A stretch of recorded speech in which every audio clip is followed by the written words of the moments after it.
नमस्कार दोस्तों, welcome to sports engineer. दोस्तों, आज इस वीडियो में हम अप्रैल मंथ के स्पोर्ट्स करंट अफेयर्स को डिस्कस करने वाले हैं। वीडियो शुरू करते हैं।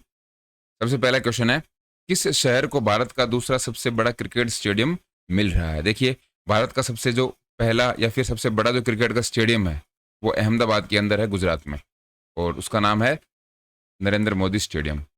भारत का दूसरा सबसे बड़ा क्रिकेट स्टेडियम कौन सा हो रहा है उसके बारे में पूछा गया है। राइट आंसर हो जाएगा जयपुर। 20 में हमारा करेक्ट आंसर हो जाएगा। ये देखिए, ये इसका ब्लूप्रिंट तैयार हो चुका है और जयपुर के चौंप गांव में ये स्टेडियम बनने जा रहा है। इसके अंदर क्या है, इस स्टेडियम का नाम Anil Agarwal international cricket stadium रखा जाएगा, क्योंकि इस स्टेडियम के लिए 300 करोड़ का अनुदान दिया गया है। अनिल अग्रवाल बहुत बड़े बिजनेसमैन हैं, उन्होंने 300 करोड़ रुपए इस स्टेडियम को बनाने के लिए दिए हैं, तो उनके नाम पर ही इस स्टेडियम को रखा गया है। आपको ध्यान में रखना है, ये कौन सा है, इंडिया का सेकंड लार्जेस्ट स्टेडियम होने वाला है। नेक्स्ट है, किस स्पोर्ट्स ब्रॉडकास्टिंग कंपनी ने रणवीर सिंह को अपना ब्रांड एम्बेसडर नियुक्त किया है? रणवीर सिंह के बारे में आपको पता होगा, ये एक्टर हैं और ब्रांड एम्बेसडर बनाया है इनको किसी स्पोर्ट्स ब्रांड ने। ब्रॉडकास्टिंग कंपनी है ये, और उसका राइट आंसर हो जाएगा स्टार स्पोर्ट्स। ये देखिए, ये है रणवीर सिंह और ये है स्टार स्पोर्ट्स का लोगो, आप देख सकते हैं। इनको अपना ब्रांड एम्बेसडर बनाया है। कई बार ऐसे क्वेश्चंस भी हमें एग्जाम में देखने को मिलते हैं, तो आपको ध्यान में रखना है कि रणवीर सिंह किसके ब्रांड एम्बेसडर हैं? स्टार स्पोर्ट्स के। नेक्स्ट है, कौन सा देश आईसीसी क्रिकेट विश्व कप 2023 के लिए सीधे क्वालिफाई करने में विफल रहा? देखिए, qualify directly for the ICC cricket world cup 2023 country failed. कौन सी कंट्री फेल हो गई है? सबसे पहले मैं आपको इसकी थोड़ी सी प्रोसेस बता देता हूं कि आईसीसी का कोई भी जो टूर्नामेंट होता है, उस टूर्नामेंट को सीधे क्वालिफाई कौन सी टीमें करते हैं? रैंकिंग 1 से लेकर रैंकिंग 8 तक की टीमें उस टूर्नामेंट को सीधे क्वालिफाई कर जाते हैं। इसका मतलब ये हो गया, आईसीसी की जो रैंकिंग होती है, उस रैंकिंग में जो टीम 1 नंबर से लेकर 8 नंबर तक है, वो टीमें डायरेक्ट उस आईसीसी के टूर्नामेंट को खेलती हैं। लेकिन 8 से नीचे जो टीमें होती हैं, मान लीजिए 9, 10, 11, 12, इस तरीके से जो रैंकिंग में टीमें होती हैं, उन टीम्स को क्या करना पड़ता है? आपस में खेलना पड़ता है। आपस में खेलकर उनसे जो 2 या 3 टीमें जीतती हैं, वो फिर आईसीसी के टूर्नामेंट को खेलती हैं। इस तरीके से अब की बार टॉप 8 की रैंकिंग में कौन सी टीम नहीं रही थी? वो नहीं थी श्रीलंका। 20 में हमारा करेक्ट आंसर हो जाएगा। अच्छा, इसके साथ एक बात और आपको ध्यान में रखनी है। मान लीजिए कोई होस्ट कंट्री है। होस्ट कंट्री मतलब जिस कंट्री में वो टूर्नामेंट होने जा रहा है, वो कंट्री अगर टॉप 8 में नहीं भी है, 1 से लेकर 8 तक नहीं भी है, तो भी वो टीम खेलने वाली है। जैसे कि जो फीफा वर्ल्ड कप है, नेक्स्ट जो फीफा वर्ल्ड कप है, वो कहाँ पर होगा? कनाडा, यूएस और मेक्सिको में। इन तीनों कंट्रीज ने सीधे क्वालिफाई कर लिया है। कनाडा ने तो बहुत साल बाद क्वालिफाई किया है, इससे पहले क्वालिफाई बहुत कम बार कर चुकी है, और इसके साथ साथ मेक्सिको को भी चांस मिल गया है। तो इस तरीके से हम देख सकते हैं, अगर ये आईसीसी का टूर्नामेंट श्रीलंका में होता, तो ये टॉप 8 में ना होते हुए भी श्रीलंका उस टूर्नामेंट को खेलती। लेकिन होस्ट कंट्री कौन सी है? इंडिया है। तो इंडिया तो शायद 1 या 2 रैंकिंग में ही होगी। इंडिया तो इसको आराम से खेलेगी। लेकिन आपको इन 2 बातों का ध्यान में रखना है। आईसीसी के जो टूर्नामेंट होते हैं, उनमें 1 से 8 रैंकिंग, और बाकी वर्ल्ड में कोई भी जो टूर्नामेंट होगा, जहां पर वो टूर्नामेंट हो रहा है, उस देश की टीम तो उस टूर्नामेंट को पक्का ही खेलेगी, भले ही उसकी रैंकिंग कोई भी हो। आई होप आप इसको समझ गए होंगे। बाकी डिटेल्स हैं, ये आप देख सकते हो। ये श्रीलंका की टीम है और यहाँ पर पूरी डिटेल दे रखी है कि किस तरीके से ये जो रैंकिंग है, उस रैंकिंग में टॉप 8 में नहीं पहुंच सके। नेक्स्ट क्वेश्चन है, नवीनतम रेस में फॉर्मूला 1 में ऑस्ट्रेलियन ग्रांड प्री किसने जीता है? किसके बारे में पूछा गया है? ऑस्ट्रेलियन ग्रैंड प्रिक्स के बारे में पूछा गया है। तो ये फॉर्मूला 1 की जो लेटेस्ट रेस है, ये किसने जीती है, इसके बारे में हमसे पूछा गया है। राइट आंसर हो जाएगा मैक्स वेरस्टैपेन ने। C is the correct answer. 2023 Miami Open पुरुष एकल खिताब किसने जीता? Who won the 2023 Miami Open men's single title? तो ये जीता है डैनियल मदेवदेव ने। ये देखिए, ये हैं डैनियल, और ये कहाँ के हैं ये भी आपको ध्यान में रखना है। रसिया इनकी कंट्री है, रूस से ये आते हैं, और इन्होंने फाइनल में इनको हराया है, जेनिक सिनर को। आपको तो बस यही ध्यान में रखना है कि 2023 का जो मियामी ओपन है, उसको डेनियल मदेवदेव ने अपने नाम किया है। नेक्स्ट है, मैड्रिड स्पेन मास्टर्स 2023 किसने जीता? मैड्रिड स्पेन मास्टर्स, इसके बारे में पूछा गया है। तो ये जीता है ग्रेगोरिया मारिस्का तंजुंग, और इन्होंने किसको हराया है? पीवी सिंधु को हराया। ये हैं ग्रिगोरिया। इन्होंने मैड्रिड स्पेन मास्टर्स का खिताब अपने नाम किया। देखिए मास्टर्स जहाँ कहीं भी नाम आ जाए तो मास्टर्स जनरली जो बैडमिंटन के टूर्नामेंट होते हैं उनसे रिलेटेड आपको देखने को मिलेगा। तो अगर आपको एग्जाम में पूछें कि मैड्रिड स्पेन मास्टर्स या फिर दुबई मास्टर्स, ऐसे जो भी टूर्नामेंट्स होते हैं ये कौन से गेम से रिलेटेड हैं, तो वो हैं बैडमिंटन से रिलेटेड। नेक्स्ट है संजीता चानू किस खेल में भाग लेती हैं। संजीता चानू के गेम के बारे में हमसे पूछा गया है कि उनका स्पोर्ट्स कौन सा है। ये अभी हाल फिलहाल में न्यूज़ में थी। ये न्यूज़ में क्यों थी इसके बारे में भी देखेंगे, लेकिन सबसे पहले आपको पता होना चाहिए। तो मीराबाई चानू का नाम तो आपने सुना होगा। मीराबाई चानू का गेम है वेट लिफ्टिंग। इसी तरीके से संजीता चानू का गेम भी कौन सा है, वेट लिफ्टिंग है। 20 में हमारा करेक्ट आंसर हो जाएगा। ये क्वेश्चन क्यों आया है इसके बारे में भी देख लेते हैं। तो संजीता चानू क्या हैं, भारत की वेट लिफ्टर हैं जिन्होंने कॉमनवेल्थ गेम्स को 2 बार जीता है। 2 बार डोपिंग के लिए नाडा द्वारा 4 साल के लिए बैन किया गया। देखिए नाडा क्या है, नेशनल एंटी डोपिंग एजेंसी इसकी फुल फॉर्म है, और नाडा की स्थापना हो गई थी 2005 के अंदर। ये जो फैक्चुअल क्वेश्चंस हैं इनको भी आपको ध्यान में रखना है। और इसके बाद में है वाडा। तो वाडा का मतलब होता है वर्ल्ड एंटी डोपिंग एजेंसी। वाडा की स्थापना हुई थी 1999 में। इन दोनों की स्थापना के बारे में कई बार हमसे एग्जाम में क्वेश्चन पूछ लेते हैं, तो इन दोनों को भी आपको ध्यान में रखना है। वापस क्वेश्चन पे आते हैं। वेट लिफ्टिंग के अंदर संजीता चानू को 4 साल के लिए नाडा ने बैन किया है। नेशनल एंटी डोपिंग एजेंसी नाडा ने, जो कि इंडिया में इसका हेडक्वार्टर है, उसने इनको बैन कर दिया गया है। यहाँ पर जो प्रतिबंधित पदार्थ है या फिर जो सब्सटेंस है उसका भी यहाँ पर नाम दे रखा है एनाबॉलिक एंड्रोजेनिक स्टेरॉइड इन्होंने ले लिया था। स्टेरॉइड एक प्रकार का पदार्थ होता है, एक सब्सटेंस होता है जो कि जो वेट लिफ्टर हैं, जिम में जो प्लेयर्स काम करते हैं वो इसको ले लेते हैं, स्टेरॉइड की कैटेगरी में आता है और डोपिंग के अंदर इसको बैन किया गया है। अगर आप इस सब्सटेंस को ले लेते हो तो डोपिंग की कैटेगरी में आपको इंक्लूड किया जाएगा और आप पे बैन लग सकता है। नेक्स्ट क्वेश्चन देखते हैं। हाल ही में पुरुषों के T20 इंटरनेशनल मैच में अंपायरिंग करने वाली पहली महिला अंपायर कौन बनी है। देखिए मेंस T20 इंटरनेशनल मैच में पहली बार अंपायरिंग करने का एक मौका मिला है महिला अंपायर को। उस महिला अंपायर के बारे में हमसे पूछा गया है, उनका नाम क्या है। तो किम कॉटन उनका नाम है। ये हमारा करेक्ट आंसर हो जाएगा। ये है किम कॉटन। और 5 अप्रैल को श्रीलंका और न्यूजीलैंड के बीच में जो मैच हुआ था, कौन सा मैच, T20 इंटरनेशनल मैच, उसमें इन्होंने सबसे पहले अंपायरिंग की। तो ये पहली महिला बन गई हैं किम कॉटन। आपको इस नाम से ध्यान में रखना है। नेक्स्ट है 2027 यूईएफए अध्यक्ष के रूप में इसे फिर से चुना गया है। यूईएफए के प्रेसिडेंट चुने गए हैं 2027 तक, 2027 तक, और एक बार फिर चुना गया है इनको। इसका मतलब है पहले भी यही थे। और इनका नाम क्या है, अलेक्जेंडर सैफरिन। C is the correct answer. ये हैं अलेक्जेंडर और यूईएफए के ये 7वें अध्यक्ष हैं। इंपॉर्टेंट क्वेश्चन नहीं है, लेकिन फिर भी अगर आपसे पूछें तो आपको ध्यान में रखना है। नेक्स्ट है पेरू को 2023 में किस फुटबॉल टूर्नामेंट की मेजबानी करनी थी।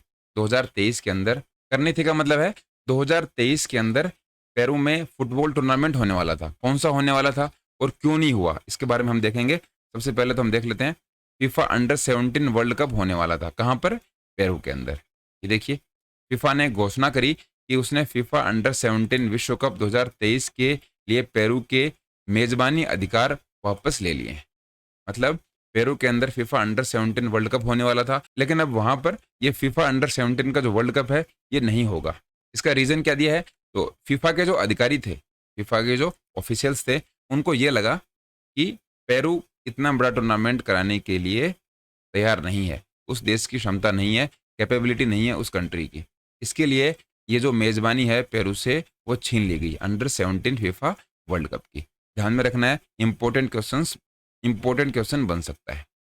नेक्स्ट है निम्नलिखित में से किसे मेरीलेबोन क्रिकेट क्लब, जिसको हम एमसीसी बोलते हैं, इसकी मानद आजीवन सदस्यता के लिए सम्मानित किया गया है। मेरीलेबोन और मेलबोर्न में आपको कंफ्यूज नहीं होना है। मेलबोर्न तो क्या है, ऑस्ट्रेलिया के अंदर है, और मेरीलेबोन है क्रिकेट से संबंधित, ये नियम बनाते हैं क्रिकेट से संबंधित सबसे बड़ी, इसको आप इंस्टीट्यूशन बोल सकते हो। तो एमसीसी ने ऑनरेरी लाइफ मेंबरशिप दे दी है। किस किस को दी है ये हमसे पूछा गया है। राइट आंसर हो जाएगा ए एंड बी दोनों। इसका मतलब MS धोनी और युवराज सिंह, इन दोनों को आजीवन सदस्यता दे दी गई है। इन दोनों को आप जानते भी होंगे, ये है MS और ये है युवराज सिंह। पूर्व कप्तान MS धोनी और T20 और वनडे विश्व कप 2011। इनकी कप्तानी में हमने जीता था। और इसके बाद 2013 की जो चैंपियंस ट्रॉफी थी वो भी MS धोनी की कप्तानी में ही इंडिया ने जीती है। इसके बाद 2011 का जो वनडे वर्ल्ड कप हुआ था उसके प्लेयर ऑफ द टूर्नामेंट कौन रहे थे? युवराज सिंह। तो इन दोनों को क्या किया गया है? MCC ने मानद आजीवन सदस्यता दे दी है। इसका मतलब है MCC के ये लाइफ टाइम मेंबर हो चुके हैं, इनको मेंबरशिप मिल गई है। Winter youth Olympic games Gangwon 2024 medal design प्रतियोगिता किसने जीती? सबसे पहले तो आपको विंटर यूथ ओलंपिक गेम्स के बारे में पता होना चाहिए। एक नाम आपके सामने है गैंगवॉन। गैंगवॉन कहाँ पर है ये आपको अगर नहीं पता है तो आपको ध्यान में रखना है, यह साउथ कोरिया। तो इसका मतलब क्या हुआ? विंटर यूथ ओलंपिक गेम्स कहाँ पर होंगे? ये होंगे साउथ कोरिया में। कब होंगे? 2024 में होंगे। कौन सी जगह पर होंगे? गैंगवॉन। ये बात तो हो गई। इसके बाद में 2024 के जो मेडल होने वाले हैं उन मेडल की डिजाइन के लिए जो इन्होंने एक कंपटीशन रखा था उस कंपटीशन को किसने जीता है? राइट आंसर हो जाएगा दांते अकीरा उई। ये नाम आपको ध्यान में रखना है, दांते अकीरा उई। सी इज द करेक्ट आंसर। ये देखिए ये मेडल्स की डिजाइन है विंटर यूथ ओलंपिक्स गेम्स कहाँ पर? साउथ कोरिया 2024 के अंदर। इनके बारे में ये डिटेल हैं, इनको आप देख सकते हो। इनकी PDF आपको स्पोर्ट्स इंजीनियर ऐप के ऊपर मिल जाएगी। ऐप का लिंक आपको कहाँ पर मिलेगा? वीडियो के डिस्क्रिप्शन में, या फिर आप प्ले स्टोर पर जाकर स्पोर्ट्स इंजीनियर टाइप कीजिए, आपको वहाँ पर अपनी ऐप मिल जाएगी। उसमें आपको MCQ फॉर्मेट में ये सारे क्वेश्चन आंसर्स मिलेंगे जिससे कि आपकी प्रैक्टिस अच्छी हो जाएगी। और उनकी PDF भी आप प्रिंट आउट करके आराम से इनको रीड आउट कर सकते हो। स्पोर्ट्स से रिलेटेड जो भी करंट अफेयर है वो आपका मिस नहीं होगा, ये मैं आपको गारंटी दे सकता हूँ। नेक्स्ट क्वेश्चन देखते हैं। कौन थे सलीम दुरानी? Who was Salim Durani? सलीम दुरानी अभी हाल फिलहाल में न्यूज़ में इसलिए हैं क्योंकि उनका देहांत हो चुका है। तो उनके बारे में पूछा गया है कि सलीम दुरानी कौन थे? तो ये थे फॉर्मर इंडियन क्रिकेटर, एक पूर्व भारतीय क्रिकेटर थे सलीम दुरानी। ये देखिए यहाँ पर ये इनकी फोटो आप देख सकते हो। सलीम दुरानी एक पूर्व भारतीय क्रिकेटर जो अपने आकर्षक रूप, बहुत ही लंबे छक्के मारने के लिए फेमस थे। 88 वर्ष की आयु में इनका निधन हो गया है। इन्होंने भारत के लिए 29 टेस्ट मैच खेले थे। आपको इन सभी बातों को ध्यान में नहीं रखना है, बस आपको ये ध्यान में रखना है कि सलीम दुरानी का गेम कौन सा था। तो गेम उनका था क्रिकेट। लेकिन अगर आपको इस तरीके से ऑप्शंस दिए जाएं कि वो कौन से देश से थे तो वो हमारे इंडियन क्रिकेटर रहे हैं। विश्व शतरंज आर्मगेडन एशिया और ओशिनिया इवेंट में किसने खिताब जीता? राइट आंसर हो जाएगा डी गुकेश ने। किससे रिलेटेड है? चेस से। चेस से रिलेटेड ये टूर्नामेंट है, इसको डी गुकेश ने अपने नाम किया है। ये हैं डी गुकेश। इन्होंने सितंबर में होने वाले आर्मगेडन ग्रैंड फिनाले के लिए भी क्वालिफाई कर लिया है। इस बात का आपको ध्यान रखना है। पुरुष वर्ग में मार्च 2023 के लिए ICC player of the month का पुरस्कार किसने जीता है? ICC हर महीने के लिए एक player of the month male और फीमेल दोनों कैटेगरी में सेलेक्ट करती है। तो अब की बार का जो मार्च का 2023 में मेंस कैटेगरी है उसके अंदर किसको मिला है अवार्ड? राइट आंसर हो जाएगा साकिब अल हसन। ए इज द करेक्ट आंसर। कौन से देश से हैं? बांग्लादेश से। इनको अब की बार मार्च के लिए प्लेयर ऑफ द मंथ का अवार्ड मिला है ICC की तरफ से। ये हैं साकिब अल हसन। और फीमेल कैटेगरी की अगर बात करें तो ये मिला है हेनरिट इसिम्वे, ये इनका नाम है। कंट्री इनकी इंपॉर्टेंट है, रवांडा से आती हैं। इंपॉर्टेंट क्वेश्चंस आजकल बन गए हैं, इसलिए अब हम हर महीने के जो करंट अफेयर होंगे उनमें आपको जनवरी से लेकर एंड तक के एक साथ देंगे ताकि आपके धीरे धीरे रिवाइज होते रहें। जैसे कि आपको स्क्रीन पर दिखाई दे रहा है, इसमें आपके लिए जनवरी, फरवरी और मार्च 2023 के मार्च के दे दिए हैं। इसके बाद में जैसे जैसे हम करंट अफेयर्स की कड़ी में आगे बढ़ते जाएंगे, जैसे कि उसके बाद में अप्रैल के हमारे सामने आ जाएंगे, मई, जून, जुलाई, इस तरीके से हम दिसंबर तक के करंट अफेयर देखेंगे। तो दिसंबर तक के करंट अफेयर देखेंगे तब तक ये हमारी जो लिस्ट है ये पूरी भर जाएगी और आपको हर महीने एक रिवीजन भी इनका देखने के लिए मिल जाएगा ताकि एक जगह पर आप इनको अच्छे से रिवाइज कर सकें। तो अभी हमने क्या देखा है, साकिब अल हसन को मार्च में मेल कैटेगरी के अंदर प्लेयर ऑफ द मंथ और फीमेल कैटेगरी में हेनरिट को चुना गया है। इससे पहले फरवरी में हैरी ब्रुक और एस्ले गार्डनर को, जनवरी के अंदर शुभमन गिल और ग्रेस स्क्रेवेंस को। इन सभी को आपको ध्यान में रखना है। अगला क्वेश्चन देखते हैं। 2023 एशियाई कुश्ती चैंपियनशिप में भारत के लिए स्वर्ण पदक किसने जीता है? 2023 एशियन वर्ल्ड चैंपियनशिप के गोल्ड मेडल के बारे में हमसे पूछा गया है कि ये गोल्ड मेडल किसने जीता है। देखिए दोस्तों, अभी आप क्या देख रहे हो, जंतर मंतर और हमारी जो राष्ट्रीय राजधानी है दिल्ली के अंदर हमारे जो रेसलर हैं वो प्रोटेस्ट कर रहे हैं, वो एक आंदोलन चला रहे हैं रेसलिंग फेडरेशन के जो अध्यक्ष हैं ब्रिजभूषण, उनके खिलाफ, और उन पर बहुत सारे उन्होंने आरोप लगाए हैं। तो अभी थोड़े दिन पहले एक वीडियो आई थी जिसमें जो दिल्ली पुलिस है वो उनको गालियां दे रही है, बहुत सारे हमारे प्लेयर्स हैं उनको चोटिल किया गया है, और वो ऐसे वैसे प्लेयर नहीं हैं। उनमें पद्मश्री, इंडिया के लिए बहुत सारे मेडल्स कॉमनवेल्थ गेम्स में लेकर आए हैं, ओलंपिक गेम्स में लेकर आए हैं। उनको जो हमारा सबसे बड़ा खेल सम्मान है, खेल रत्न, वो उनको मिला हुआ है। कोई नॉर्मल लोग नहीं है, लेकिन फिर भी उनकी बात नहीं सुनी जा रही। आई होप थोड़े दिनों में ये मामला सुलझेगा, और जो रेसलिंग के जो भी हमारे खिलाड़ी हैं, जो भी रेसलिंग को चाहने वाले हैं, स्पोर्ट्स को चाहने वाले हैं, उन सभी को एक साथ मिलकर हमें उनका साथ देना चाहिए, क्योंकि अभी उनको हमारी बहुत ज़्यादा ज़रूरत है। उन्होंने कितनी बार हमारे देश का नाम रोशन किया है पूरे दुनिया के अंदर, और अभी वो सड़कों पर सोने को मजबूर हो गए हैं। तो कहीं ना कहीं गलती सरकारों की है, कहीं ना कहीं गलती फेडरेशंस की है। उनकी वजह से जो हमारे खिलाड़ी हैं, हमारे देश के जो हीरो हैं, वो भुगत रहे हैं। आई होप ये लंबे समय तक ना चले, नहीं तो पूरी दुनिया के अंदर हमारे जो खिलाड़ियों की स्थिति है, हमारे खिलाड़ियों की जो कंडीशन है, उसका एक गलत मैसेज जाएगा। वापस क्वेश्चन पे लौटते हैं। 2023 एशियन रेसलिंग चैंपियनशिप के बारे में हमने गोल्ड मेडल के बारे में पूछा है, तो ये जीता है अमन सहरावत ने। ए इज द करेक्ट आंसर। ये है अमन। इन्होंने 57 किलोग्राम फ्री स्टाइल कैटेगरी के अंदर भारत के लिए पहला गोल्ड मेडल जीता। और यहाँ पर ये आप लिस्ट देख सकते हो। रेसलिंग के अंदर इंडिया ने अभी तक ओलंपिक में सबसे ज़्यादा मेडल जीते हैं, और हमारे जो रेसलर हैं वही रोड पर सोने को मजबूर हो चुके हैं। रोड पर उनको लाठियां पड़ रही हैं, गालियां पड़ रही हैं। ये हमारे देश का एक बहुत बड़ा दुर्भाग्य है, और खेल जगत के लिए इससे बुरी न्यूज़ कोई भी नहीं हो सकती। नेक्स्ट क्वेश्चन देखते हैं। 2022 के विजडन T20 इंटरनेशनल खिलाड़ी के रूप में किसे नामित किया गया है? विजडन T20 इंटरनेशनल प्लेयर 2022, इसमें किसको नॉमिनेट किया गया है, ये हमसे पूछा गया है। राइट आंसर हो जाएगा Harmanpreet Kaur. Is the correct answer. ये रही हरमनप्रीत कौर, और यहाँ पर ये है सूर्य कुमार यादव। सूर्य कुमार ने विजडन एल्मेनेक के प्रमुख T20 इंटरनेशनल क्रिकेट का सम्मान जीता। इसका मतलब हो गया कि 2022 के बेस्ट जो T20 क्रिकेटर हैं वो कौन से थे? सूर्य कुमार यादव। और हरमनप्रीत कौर को क्रिकेटर ऑफ द ईयर का पुरस्कार मिला है, और ये पुरस्कार लेने वाली ये पहली भारतीय महिला है। इन दोनों बातों को आपको ध्यान में रखना है। तो अभी जो क्वेश्चन था वो क्या था कि 2022 के लिए विजडन T20 इंटरनेशनल खिलाड़ी के रूप में किसे नामित किया गया? तो वो किया गया है हरमनप्रीत कौर को। नेक्स्ट है सचिन एट 50 सेलिब्रेटिंग ए मेस्ट्रो पुस्तक के लेखक कौन है? सचिन एट 50 सेलिब्रेटिंग ए मेस्ट्रो, ये इस बुक का नाम है, और इसके हमसे ऑथर पूछा है। ऑथर के बारे में पूछा गया है, और तो बोरिया मजूमदार, इसमें हमारा करेक्ट आंसर हो जाएगा। ये इस बुक का कवर है, और अगर हम देखें कि इसका कवर नोट किसने लिखा है, तो वो लिखा है गुलजार ने। इन दोनों बातों का आपको ध्यान में रखना है।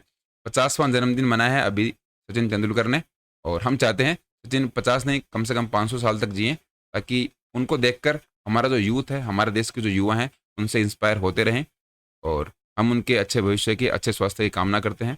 इसी तरीके से 50वें जन्मदिन के उपलक्ष्य में बोरिया मजूमदार ने इनके लिए एक बुक लिखी है। इस बात का आपको ध्यान में रखना है। बोस्टन मैराथन के किस संस्करण में केन्या युगल का आयोजन हुआ था? कौन से संस्करण था ये? ये है 127th। B is the correct answer. 127वां संस्करण है। ये दोनों पति पत्नी हैं, और 127 जो एडिशन था कौन सा? Boston marathon. ये दोनों हैं कहाँ के हैं? केन्या के। ओडिशा का कौन सा शहर 2023 इंटरकॉन्टिनेंटल कप की मेजबानी करेगा? ओडिशा हाल ही कुछ सालों में बहुत सारे अच्छे इवेंट्स को ऑर्गेनाइज किया है ओडिशा ने। जैसे कि आप बात करो हॉकी जो वर्ल्ड कप है उसको लगातार 2 बार होस्ट करना, और हॉकी के लिए जो ओडिशा की तरफ से सपोर्ट देखने को मिला है वो काबिल तारीफ है। इसके साथ साथ 2023 इंटरकॉन्टिनेंटल कप के बारे में पूछा गया है, तो वो होगा हमारा भुवनेश्वर शहर के अंदर। B is the correct answer. ये देखिए हीरो इंटरकॉन्टिनेंटल कप किससे रिलेटेड है? फुटबॉल से। तो भले ही फुटबॉल हो या फिर हॉकी हो, सभी गेम्स को ऑर्गेनाइज करवाने का या फिर सभी गेम्स को करवाने का जो अच्छा इंफ्रास्ट्रक्चर है वो ओडिशा ने अपने यहाँ पर डेवलप कर लिया है। नेक्स्ट है लंदन मैराथन किसने जीती है? तो वो जीती है डेनियल किप्टम ने। D is the correct answer. कौन सी मैराथन? London marathon. 2 घंटे 1 मिनट और 25 सेकंड के अंदर इन्होंने ये रिकॉर्ड बनाया है। 16 सेकंड कम रहा। जो वर्ल्ड रिकॉर्ड था उससे केवल 16 सेकंड कम रहा। अगर 16 सेकंड पहले ये उस इवेंट को या फिर उस मैराथन को कंप्लीट कर देते तो नया वर्ल्ड रिकॉर्ड बन जाता। नेक्स्ट है MMA1 फेडरेशन के अध्यक्ष के रूप में किसे नियुक्त किया गया है? चेयरमैन ऑफ MMA1 फेडरेशन, इनके जो चेयरमैन है वो हमसे पूछा है, तो वो किया गया है महावीर सिंह फोगाट को। सी इज द करेक्ट आंसर। ये देखिए ये है महावीर सिंह फोगाट। इन्होंने हिंदुस्तान को ऐसी बेटियां दी हैं जिन्होंने हमारे लिए कॉमनवेल्थ गेम्स, ओलंपिक गेम्स में मेडल दिलाए हैं देश को। महान पहलवान और महान कोच रहे हैं। क्या मिला है? चेयरमैन ऑफ MMA1 फेडरेशन का इनको पद मिला है। इस बात का आपको ध्यान रखना है। नेक्स्ट है, किस स्टेडियम में स्टैंड का नाम सचिन तेंदुलकर के नाम पर रखा गया है? In which stadium the stand is named after Sachin Tendulkar? Sachin Tendulkar ने अभी अपना कौन सा जन्मदिन मनाया है? 50वां। कब था? ये था 24 अप्रैल को। ये डेट आपको भूलनी नहीं है, बहुत ही हिस्टोरिक डेट है। 24 अप्रैल को उन्होंने अपने 50 साल कंप्लीट कर लिए। इस अवसर पर कहाँ पर? शारजा क्रिकेट स्टेडियम के अंदर उनके नाम पर एक स्टैंड बनाया गया। स्टैंड का मतलब होता है जहाँ पर दर्शक उस मैच को बैठकर देखते हैं। ये देखिए यहाँ पर आप देख सकते हो, Sachin Tendulkar stadium Sharjah cricket. यहाँ पर इस फोटो में आप इसको क्लियरली देख सकते हो, उनके नाम पर ये स्टेडियम बना दिया गया है। बहुत अच्छी बात है। कब बनाया गया? सचिन के 50वें जन्मदिन के अवसर पर। नेक्स्ट है, हीरो सुपर कप 2023 किसने जीता? तो ये जीता ओडिशा FC ने। Is the correct answer. ये देखिए यहाँ पर आप विनिंग टीम को देख सकते हो। और 25वें मिनट में सुनील छेत्री द्वारा किए गए पेनल्टी के जरिए गोल करने में सफल रहा, लेकिन यह गोल वापसी करने में काफ़ी नहीं था। इसका मतलब हुआ सुनील छेत्री फाइनल में पहुंचे थे, सामने वाली टीम के वो कप्तान होंगे, लेकिन वो हार गए। किसने जीता है? ओडिशा FC ने जीता है। नेक्स्ट है, अक्टूबर 2023 में राष्ट्रीय खेलों का आयोजन किस राज्य में होगा? अक्टूबर 2023 के अंदर हमारे नेशनल गेम्स होने वाले हैं। वो कौन से स्टेट में होंगे ये आपको ध्यान में रखना है। तो वो होंगे गोवा के अंदर। D is the correct answer. ये देखिए, ये नरेंद्र मोदी से इनकी मुलाकात हो रही है। और कहाँ पर होंगे? गोवा जिले के पतोरदा में जवाहरलाल नेहरू स्टेडियम के अंदर। गोवा जिले के कहाँ पर होंगे? पतोरदा में। ये ध्यान में रखना है। कौन से स्टेडियम में होंगे? जवाहरलाल नेहरू स्टेडियम के अंदर। गोवा तो आपको ध्यान में रखना ही है। इसके बाद में जो आगे की इन्फॉर्मेशन है वो भी आपको एग्जाम में पूछ सकते हैं। नेक्स्ट है, ब्रिटिश F4 चैंपियनशिप में पोडियम पर समाप्त करने वाले पहले भारतीय कौन बने? ब्रिटिश फॉर्मूला चैंपियनशिप के बारे में बात हो रही है और उसमें एक हमारे भारतीय हैं, उन्होंने फिनिश किया है। तो वो कौन है? Jaden Pariat is the correct answer. आपको ध्यान में रखना है, जेडन पेरियट किससे संबंधित हैं यह आपको एग्जाम में पूछ सकते हैं। ये एज इट इज क्वेश्चन भले आपको नहीं पूछे, लेकिन ऐसा क्वेश्चन आपको देखने को मिल सकता है कि जेडन पेरियट कौन से गेम से संबंधित हैं। तो वो है F4, मतलब रेसिंग से संबंधित है। ऐसे क्वेश्चन आपको एग्जाम में बहुत बार देखने को मिलते हैं। तो बस अप्रैल के स्पोर्ट्स करंट अफेयर्स में इतना ही। आई होप आपको सभी स्पोर्ट्स करंट अफेयर्स समझ में आ गए होंगे। और इसके साथ साथ स्पोर्ट्स इंजीनियर ऐप आपको इंस्टॉल कर लेनी है। अगर आपने अभी तक इंस्टॉल नहीं की है तो सभी स्पोर्ट्स के करंट अफेयर्स की वीडियो और PDF वहाँ पर आपको मिल जाएगी। इसके साथ साथ अगर आप फिजिकल एजुकेशन की कोई भी कॉम्पिटिटिव एग्जाम की प्रिपरेशन कर रहे हो तो उसके लिए आपको स्पोर्ट्स इंजीनियर ऐप है वो बहुत ज़्यादा हेल्प करने वाली है, क्योंकि उसमें आपको कैटेगरी वाइज और सिलेबस वाइज बहुत ही अच्छे तरीके से कंटेंट को प्रोवाइड करवाया गया है। और ऐप का जो लिंक है वो आपको डिस्क्रिप्शन में मिल ही जाएगा। फिलहाल इस वीडियो में इतना ही। जय हिंद।